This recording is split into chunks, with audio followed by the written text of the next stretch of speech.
Hi, my name is George Abraham and I am the CEO of ScoreFoundation, an NGO that works with blind and visually impaired people. Let's begin by congratulating Sara Moin of Christ Church College School of Lucknow, who recently completed her 12th standard exam with flying colors, fantastic marks, 98.75%. And I think the point to be noticed here is she wrote this exam being deaf and blind.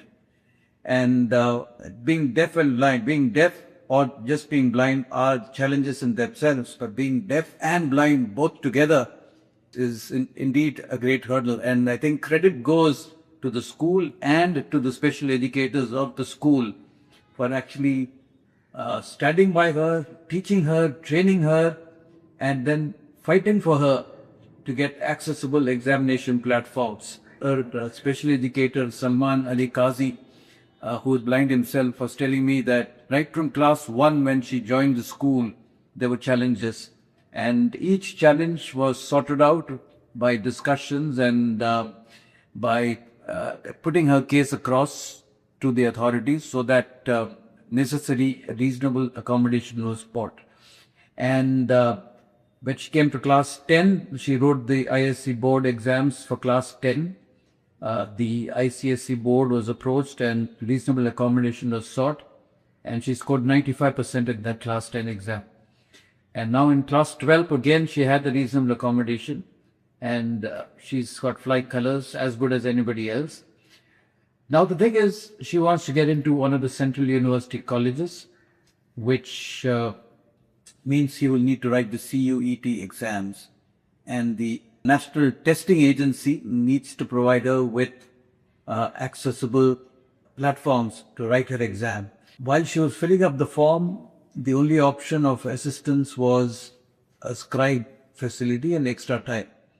So scribes by itself, a scribe by himself or herself will not be useful for Sara Moin because she's deaf and blind. She will not be able to hear what the scribe is talking, and her speech is also pretty garbled, not developed. So what she says also it takes a long time for people to understand.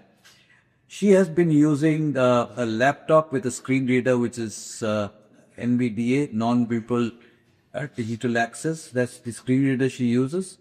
And she also uses refreshable Braille via the Orbit machine.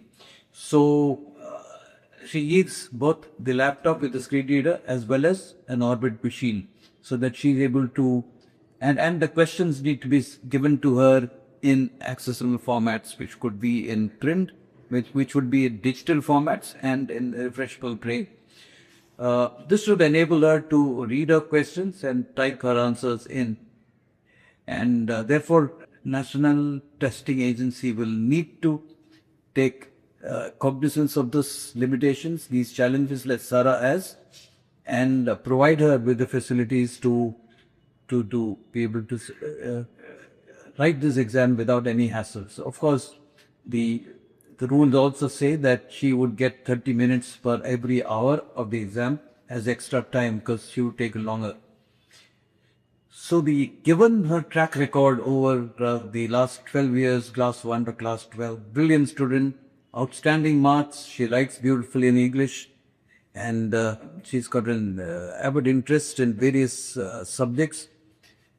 Parents and her teachers have played a fantastic role in making sure that she's got this far, and I believe the country needs to continue to provide her with the support so that she would be an inspiration and a role model for a whole lot of budding students with disability. She's not only a motivator for deaf-blind students or for blind students or disabled students. She's also, I'm sure, an inspiration for everybody. And therefore, I think the country needs to rally around her and provide her with the support. I appeal to the National Testing Agency to do whatever it takes to make sure that Sara is able to write the exams so that she can get it to the college of her choice and do the subject of her choice. So hoping for the very best. All the best to Sara, and an appeal to all the agencies involved in the CUET to make sure that Sara is able to write the exam well.